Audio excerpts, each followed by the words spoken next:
اس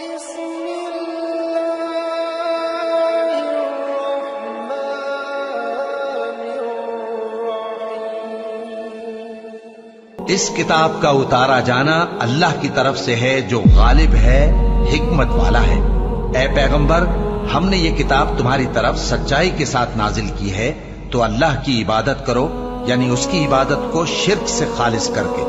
دیکھو، خالص عبادت اللہ ہی کے لیے زیبا ہے، اور جن لوگوں نے اس کے سوا اور دوست بنائے ہیں وہ کہتے ہیں کہ ہم ان کو اس لیے پوجتے ہیں کہ وہ ہم کو اللہ کا مقرب بنا دیں۔ تو جن باتوں میں یہ اختلاف کرتے ہیں اللہ ان میں ان کا فیصلہ کر دے گا۔ بے شک اللہ اس شخص کو جو جھوٹا ناشکرا ہے ہدایت نہیں دیتا۔ اگر اللہ کسی کو اپنا بیٹا بنانا چاہتا تو اپنی مخلوق میں سے جس کو چاہتا منتخب کر لیتا۔ وہ پاک ہے، وہی ہے اللہ جو اکیلا ہے، بڑا زبردست ہے۔ اسی نے آسمانوں اور زمین کو تدبیر کے ساتھ پیدا کیا ہے، اور وہی رات کو دن پر لپیٹتا اور دن کو رات پر لپیٹتا ہے، اور اسی نے سورج اور چاند کو کام میں لگا رکھا ہے، سب ایک وقت مقرر تک چلتے رہیں گے۔ دیکھو، وہی غالب ہے، بخشنے والا ہے۔ اسی نے تم کو ایک جان سے پیدا کیا، پھر اس سے اس کا جوڑا بنایا، اور اسی نے تمہارے لیے چوپایوں میں سے 8 جوڑے بنائے۔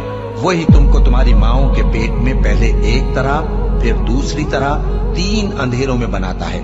یہی اللہ تمہارا پروردگار ہے، اسی کی بادشاہی ہے، اس کے سوا کوئی معبود نہیں۔ پھر تم کہاں بہہ کے جاتے ہو؟ اگر ناشکری کرو گے تو اللہ تم سے بے نیاز ہے، اور وہ اپنے بندوں سے ناشکری پسند نہیں کرتا، اور اگر شکر کرو گے تو وہ اس کو تمہارے لیے پسند کرتا ہے، اور کوئی بوجھ اٹھانے والا دوسرے کا بوجھ نہیں اٹھائے گا۔ پھر تم کو اپنے پروردگار کی طرف لوٹنا ہے، پھر جو کچھ تم کرتے رہے وہ تم کو بتا دے گا۔ وہ تو دلوں کی پوشیدہ باتوں تک سے آگاہ ہے، اور جب انسان کو تکلیف پہنچتی ہے تو اپنے پروردگار کو پکارتا ہے، اس کی طرف دل سے رجوع کرتا ہے۔ پھر جب وہ اس کو اپنی طرف سے کوئی نعمت دے دیتا ہے تو جس کام کے لیے پہلے اس کو پکارتا تھا اسے بھول جاتا ہے، اور اللہ کا شریک بنانے لگتا ہے تاکہ لوگوں کو اس کے رستے سے گمراہ کرے۔ کہہ دو کہ اے کافر نعمت، اپنی ناشکری کے باوجود تھوڑا سا فائدہ اٹھا لے، پھر تو دوزخیوں میں ہوگا۔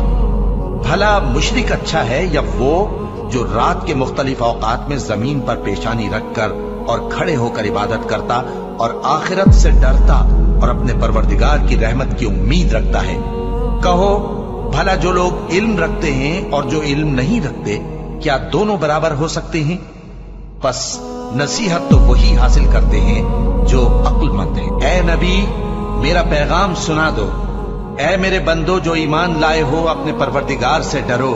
جن لوگوں نے اس دنیا میں نیکی کی ان کے لیے بھلائی ہے، اور اللہ کی زمین کشادہ ہے۔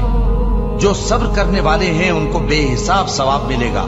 کہہ دو کہ مجھ سے ارشاد ہوا ہے کہ اللہ کی عبادت کو خالص کر کے اس کی بندگی کرو، اور یہ بھی ارشاد ہوا ہے کہ سب سے پہلے میں فرما بردار بن جاؤں۔ کہہ دو کہ اگر میں اپنے پروردگار کا حکم نہ مانوں تو مجھے بڑے دن کے عذاب سے ڈر لگتا ہے۔ کہہ دو کہ میں اپنے دین کو شرک سے خالص کر کے اللہ ہی کی عبادت کرتا ہوں۔